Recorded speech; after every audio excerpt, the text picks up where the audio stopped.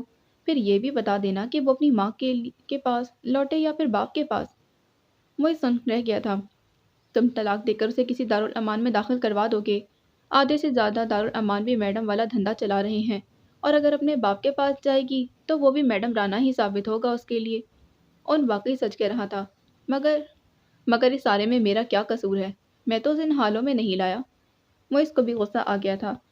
صورتحال ہی کچھ ایسی تھی، مگر اللہ نے اس کا نصیب تمہارے ساتھ جوڑ کر تمہیں اس قابل تو کر دیا کہ اسے ان حالوں سے بچا سکو۔ ان نے برجستہ کہا، اس ساری بکواس کو چھوڑ کر اور یہ سوچو کہ وہ میڈم کے ہاں سے فرار ہو چکی ہے۔ موئز کو ایک اور ٹینشن ہو گئی تھی۔ جانتا ہوں میں، ان نے کرسی سے ٹیک لگا کر بیٹھتے آرام سے کہا۔ موئز نے حیرت سے اسے دیکھا۔ اور تمہارا کیا خیال ہے؟ اس میں پریشانی کی کوئی بات نہیں۔ تم کس بات کے لیے پریشان ہو؟ پہلے وہ واضح کرو، اپنی منقوہ کے لیے یا مل جانے پر اسے طلاق دینے کے لیے؟ ان نے خفیف سا طنز کیا تو وہ جھنجھلا اٹھا تھا۔ جو بات طے ہے اس پر کیوں بحث کیے جا رہے ہو تم؟ مگر اس میں اس لڑکی کا کیا قصور ہے موئز؟ ایک بے بس اور بے سہارا کو سہارا دینے کی ایک نیکی ہی تو کر لی، تو اسے احسن طریقے سے نبھا لو۔ تم میرے گھر کے حالات نہیں جانتے، ماما کا ری ایکشن تمہیں بتا چکا ہوں، پھر بھی تم نہیں سمجھ رہے۔ موئز نے بمشکل تحمل کا مظاہرہ کیا تھا۔ تم نے لو میرج کرنے والے لڑکے لڑکیوں کو دیکھا ہے موئز؟ ماں باپ زہر کھا لیں یا ٹرین کے نیچے آ جائیں، وہ اپنی پسند کی شادی کر کے ہی چھوڑتے ہیں۔ وہ لڑکی اب کہیں نہیں ہے اون، موئز نے اسے یاد دلایا۔ ہاں، کیونکہ وہ ثانیہ کے پاس ہے، وہی اسے اب والٹ سے فرار کروا کر لائی ہے۔ ان کا انداز اس قدر غیر متوقع تھا کہ لمحہ بھر تو موئز نہ سمجھے کہ عالم میں اسے دیکھتا رہا۔ ان نے اس بات میں سر ہلایا تو گہری سانس لے کر خود کو کرسی پر ڈھیلا چھوڑتے وہ ٹیک لگا کر بیٹھ گیا۔ کیا کمال کی بیوی پائی ہے تو نے یار؟ موئز کا انداز ہلکا پھلکا تھا۔ ہاں، جو ٹھان لیتی ہے وہ کرتی ہے، کسی بھی طور کر گزرتی ہے۔ ان کا انداز تفاخر سے بھرپور تھا۔ اور جو تمہارے بارے میں وہ ٹھان چکی ہے، اس کا کیا؟ موئز نے اسے یاد دلایا تھا۔ محبت سب کچھ بدل دیتی ہے میری جان، میں نے بھی بڑے چکر میں پھانس لیا ہے اسے، دوست بن گیا ہوں اس کا، اور تمہیں تو پتہ ہے دوستوں سے محبت ہو ہی جایا کرتی ہے۔ معنی خدی سے کہتے آخر میں اون نے کہکا لگایا تو موئز کو بھی ہنسی آ گئی تھی۔ خبیث، سیم ٹو یو، وہ بڑی نیاز مندی سے بولا۔ چند لمحوں کی خاموشی، بدلی ہوئی بات بھی ختم ہو چکی تھی۔ اون نے پہل کی، اب کیا ارادہ ہے؟ ملو گے جا کر اسے؟ اور یہ موضوع موئز کے لیے بہت تکلیف دہ تھا۔ وہ جتنا پہلو بچاتا وہ پھر سامنے آ جاتا۔ ظاہر ہے پہلے سے معاملات طے کرنے ہیں اس کے ساتھ، پھر اسے گھر لے کر جانا ہے، اس کا حصہ اس کے حوالے کرنا ہے، پھر وہ جو چاہے کرے۔ موئز نے سنجیدگی سے کہا، اور اگر وہ تمہیں نہ چھوڑنا چاہے تو؟ اون نے اسے امتحان میں ڈالا۔ وہ چھوڑ دے گی کیونکہ میں اسے چھوڑنا چاہتا ہوں، موئز نے قطعیت سے کہا۔ اون نے تعصب سے اسے دیکھا۔ وہ بہت اچھی لڑکی ہے موئز، مگر میں اتنی اچھی لڑکی ڈیزرو نہیں کرتا۔ موئز نے بات ختم کر دی۔ اون نے اسے تعصب سے دیکھا۔ موئز ٹیبل پر سے اپنی چیزیں سمیٹنے لگا۔ اس کے وہاں رہنے میں کوئی پرابلم ہے تو میں ابھی اسے گھر لے جاتا ہوں۔ نہیں، پرابلم تو کوئی نہیں، ثانی اسے 2 دن رکھنا چاہتی ہے، کہہ رہی تھی وہ بہت خوفزدہ اور ذہنی ٹینشن کا شکار ہے، الیکسی میں اکیلی شاید نہ رہ پائے۔ اون نے بتایا تو اس کے ہاتھ ٹھٹکے تھے، پھر وہ موبائل اٹھاتے ہوئے لاپرواہی سے بولا، اوکے ٹھیک ہے، جیسا وہ مناسب سمجھے۔ وہ اٹھ کھڑا ہوا۔ اون نے بھی اس کی تقلید کی تھی۔ میں 2 دن بعد ہی چکر لگاؤں گا۔ ملو گے نہیں جا کر ابھی؟ اون نے گھورا تھا۔ شٹ اپ، موئز نے ناگواری سے کہا۔ وہ ٹھیک ہے اور محفوظ بھی، پر مجھے ایسی بےقراری دکھانے کی کیا ضرورت ہے؟ خدا کرے میری طرح تو بھی پچھتائے، پھر وہ بھی تجھے منہ نہ لگائے ثانی کی طرح۔ آپ بڑھ کر کہتے وہ موئز کے پیچھے آفس سے نکلا تھا۔ موئز نے کہا تھا اسے وہیں ابو کی ڈیتھ کا بتا دینا، میں خواہ مخواہ کی جذباتیت افورڈ نہیں کر سکتا، اور ان کے کہنے پر ثانیہ نے اسے بتا کر گویا کسی قیامت میں دھکیل دیا۔ وہ بے طرح روئی کرلائی تھی۔ اب میرا کیا ہوگا ثانیہ؟ وہ تھوڑی تھوڑی دیر کے بعد پوچھتی تو ثانیہ اسے تسلی دیتی۔ رات اسے نیند کے مسکن دوا دے کر سلایا گیا تھا، ورنہ تو شاید وہ ساری رات روتے ہوئے گزار دیتی۔ ایک تم اور دوسرا تمہارا دوست، دونوں بالکل ایک جیسے ہو، ثانیہ نے فون پر ان کو سنائی تھی۔ مگر میں تو اب ٹھیک ہو گیا ہوں، وہ منمنایا۔ معیز بھائی کو سمجھاؤ، بڑی مظلوم اور معصوم لڑکی ہے، اسے چاہے کیسے بھی حالات ملے ہوں مگر بہت باحیا اور باعزت ہے وہ۔ ثانیہ کو بہت دکھ ہوا تھا، ابیہ کی ساری داستان ہی رلا دینے والی تھی، اور ایسے میں اب اگر معیز بھی اس کا ساتھ نہ دیتا تو اس بیچاری کا جانے کیا بنتا۔ میں نے تو اسے کنونس کرنے کی پوری کوشش کی ہے، مگر فی الحال تو وہ اپنے ہی نفع نقصان میں گھرا ہوا ہے، امید ہے آگے چل کر حالات بہتر ہو جائیں گے، ان نے ایمانداری سے کہا۔ اسے رباب سے کیا وعدہ یاد تھا، مگر اب بیچ میں ابیہ والے معاملے نے ایک نئی کروٹ لے لی تھی، گویا اسے ڈسٹرب سا کر دیا تھا۔ پھر بھی اتوار کو بہت فریش موڈ میں رباب کے لیے گلاب کے خوبصورت پھول لے کر مقررہ جگہ پر پہنچا تو اسے دیکھ کر مزید فریش ہو گیا۔ سرخ اور سبز ٹراؤزر میں اور شرٹ میں سرخ اور سبز ٹراؤزر اور شرٹ میں وہ کمال کی شے لگ رہی تھی۔ ہائے ہیلو کے بعد وہ خاموشی سے بیٹھ رہی۔ کیا ہوا؟ پھول پسند نہیں آئے؟ معیز ٹھٹکا تھا۔ میں تم سے خفا تھی ڈفر، تم نے کہا اچھے سے مناؤ گے، کسی بہت خاص انداز میں۔ وہ دلکشی سے مسکرائی تھی، اس کے انداز میں ادا تھی، بے تکلفی تھی۔ معیز بھی مسکرا دیا۔ میرا خاص انداز یہی ہے۔ اس نے پھولوں کے بوکے کی طرف اشارہ کیا تو رباب نے اسے گھورنے کے بعد ناگواری سے ناک چڑھائی۔ اس میں خاص کیا ہے؟ ہزاروں لوگ روزانہ ایک دوسرے کو دیتے ہیں، مگر وہ ہزاروں لوگ رباب احسن کو تو نہیں دیتے نا؟ معیز نے جتایا تو وہ اس کی بات پر غور کرتی مسکرا دی۔ چلو لانگ ڈرائیو چلتے ہیں، پھر سمندر کے کنارے خوب ٹہلیں گے۔ اس کی آنکھوں میں دیکھتے رباب کا انداز بہت رومانس لیے ہوئے تھا۔ معیز کو وہ بہت اچھی لگی، منفرد سی۔ پہلے آئس کریم کھا لیں پھر چلتے ہیں، جہاں کہو گی وہیں، معیز نے بشاشت سے کہتے ویٹر کو اشارہ کیا۔ رباب تفاخر سے معیز احمد کو ڈھیر ہوتا دیکھتی رہی۔ ابیہ کی طبیعت بمشکل سنبھلی، مگر اس کے اپنے بہت سے خدشات تھے۔ امتیاز انکل مجھے اپنی ذمہ داری پر یہاں لائے تھے، وہ ابھی بھی تھوڑی تھوڑی دیر بعد کہہ اٹھتی تھی۔ پریشان مت ہو ابیہ، معیز بھائی ہیں نا، تمہارا نکاح تو ان کے ساتھ۔ اس کا ہاتھ اپنے ہاتھوں پہ تھام کر ثانیہ نے اسے تسلی دی تو وہ پھپک کر رو دی تھی۔ انہوں نے آج تک طلاق کے علاوہ کوئی دوسری بات نہیں کی کبھی۔ ثانیہ کو تعصب نے گھیرا، اس قدر پڑھا لکھا اور مہذب بندہ۔ سب ٹھیک ہو جائے گا ابیہ، پہلے حالات اور تھے، اب تو بہت بدل چکے ہیں، ثانیہ نے نرمی سے اسے سمجھایا تھا۔ اور تمہیں پتہ ہے کل وہ تمہیں اپنے گھر لے جائیں گے، پھر تم وہیں رہو گی۔ ثانیہ کی بات پر گویا دھماکہ ہوا تھا۔ ابیہ نے رونا بھول کر بے یقینی سے اسے دیکھا۔ ثانیہ نے اس بات میں سر ہلایا۔ انکل نے تمہارے نام وصیت میں کافی حصہ لکھا ہے، وہ بھی تمہیں ملے گا، اور پھر مہینے کا خرچ الگ سے ہوگا۔ ثانیہ نے تفصیل بتائی تو وہ پھر سے رونے لگی۔ جانے والا اس کے جینے کے جتن کر کے گیا تھا، اب اسے کیا ملتا، یہ نصیب کی بات تھی۔ اون آیا، ثانیہ اس کے ساتھ لان میں چلی آئی۔ شام کے وقت موسم خاصا اچھا ہو رہا تھا۔ ایک چکر دونوں نے ہم قدم خاموشی سے لگایا۔ پلٹنے پر ثانیہ کا موڈ خوشگوار تھا۔